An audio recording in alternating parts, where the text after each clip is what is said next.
Assalamualaikum and salam sejahtera. I bid to our beloved lecturer, Madam Farhana Binti Kamius, and to all my fellow classmates. Today, my group and I will present our chosen topic, which entitled Mental Health Status among Uitm KK students.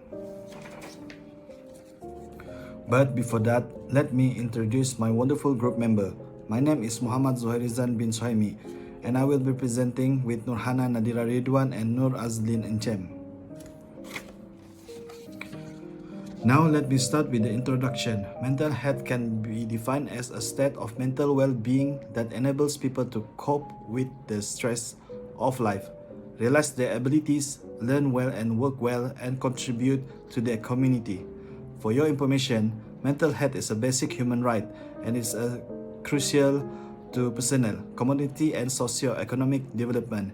According to WHO, people with mental health conditions are more likely to experience lower level of mental well-being. Raj and his friends state that there has been a dramatic increase in the prevalence of mental disorders over the past decade in Malaysia.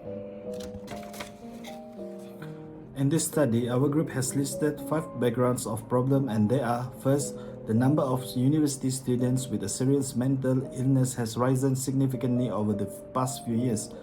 Second, the number of students seen with depression over a 13-year time period doubled, whereas the number of suicidal students tripled.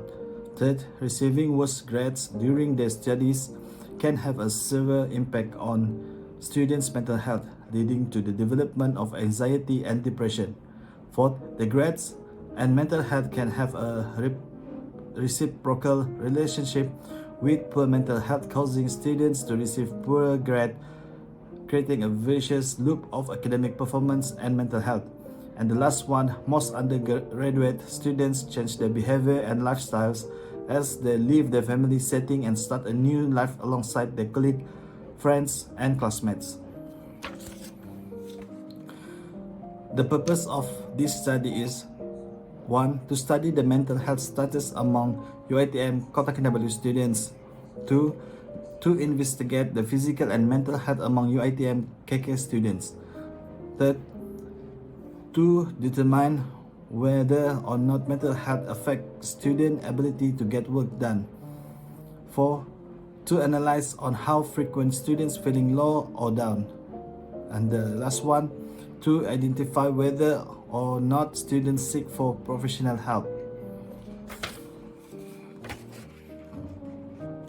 Now let's move to our scope of study.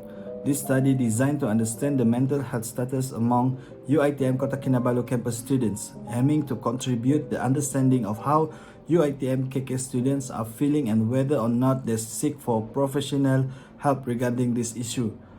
This study also aimed to intervene the reducing stress level among colleague students, emphasizing the importance of this area of enhancing student well-being and academic success.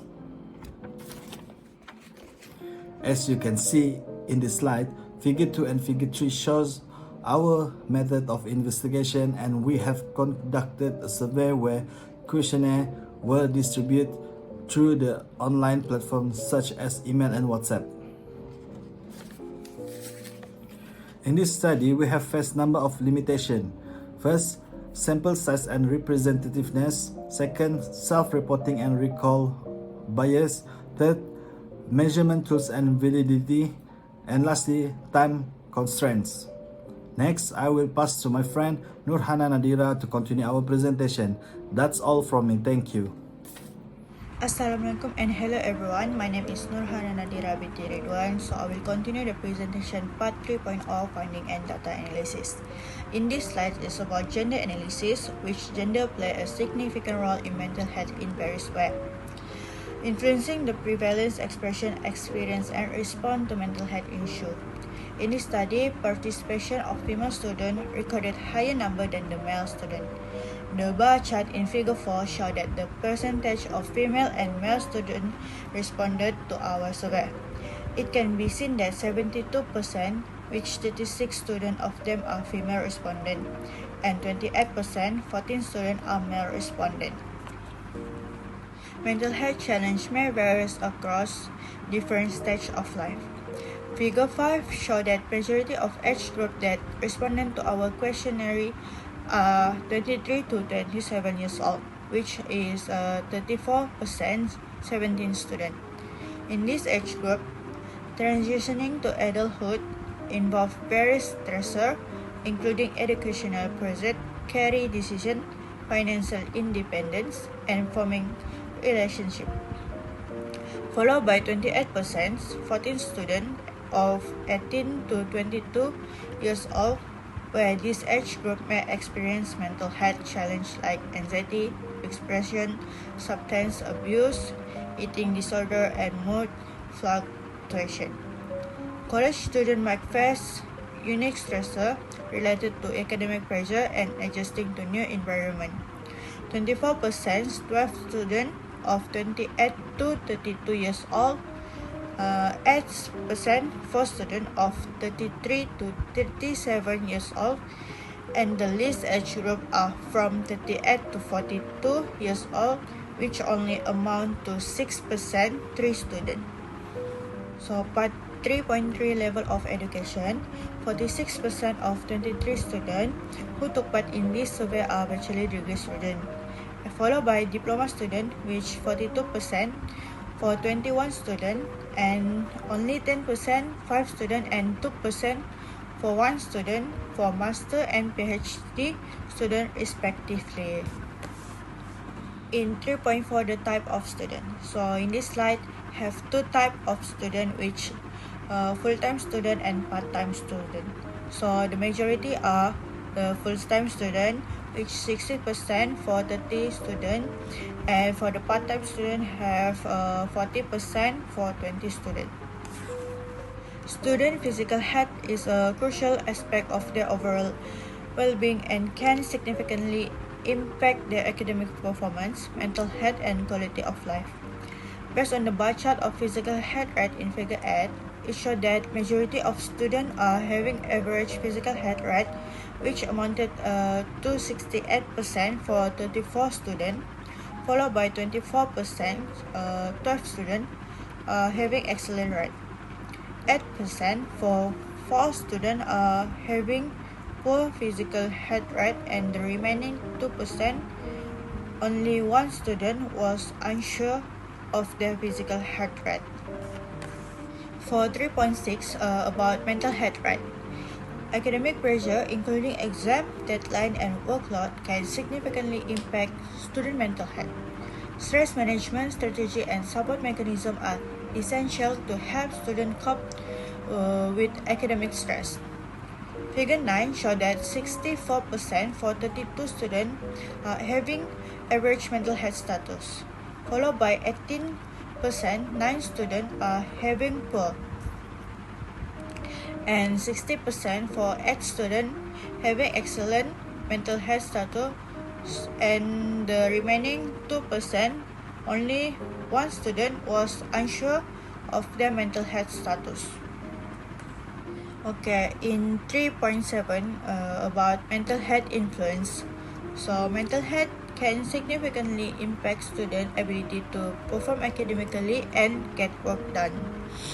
As shown in Figure 10, 48% for 24 students answer sometimes when they were asked whether or not their mental health status affected their ability to get their work done for the past 4 weeks. And 32% for 16 students answer often. For 16% for 8 students of them stated that their mental health status does not affect their ability at all, and 4% for 2 students answered that it was very often they got affected by their mental health status. So that's all for me. Thank you. Assalamualaikum and hello everyone. I'm Roslyn and I will continue the presentation with the frequency distribution table that shows how often that students are feeling low and down Majority of the students sometimes do feel low and down at some point, and very small of them feeling down very often.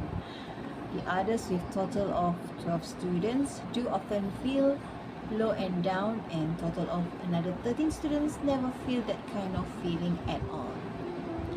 In this slide, we do compute on what student of Uitm may experience regarding their mental health. Students might feel calm and peaceful, energetic, gloomy, angry, or sad. Overall, they do feel that emotion hits them once in a while, which is normal, and there are some of them that always feel sad. Changes in diet habits are one of many symptoms that lead to mental health issue. Our survey indicates that a number of 17 students tend to eat too much, and 9 students don't feel hungry at all when they are under pressure or depressed. Our survey also unveiled that more than half of our respondents never had a mental health examination before. Reasons to that are they don't even aware of their mental health, and there are very slight information on how to get their mental health checked. From this bar chart, 2 students have been diagnosed with mental health disorders. 6 students are uncertain with their diagnosis, and the rest are undiagnosed with the illness.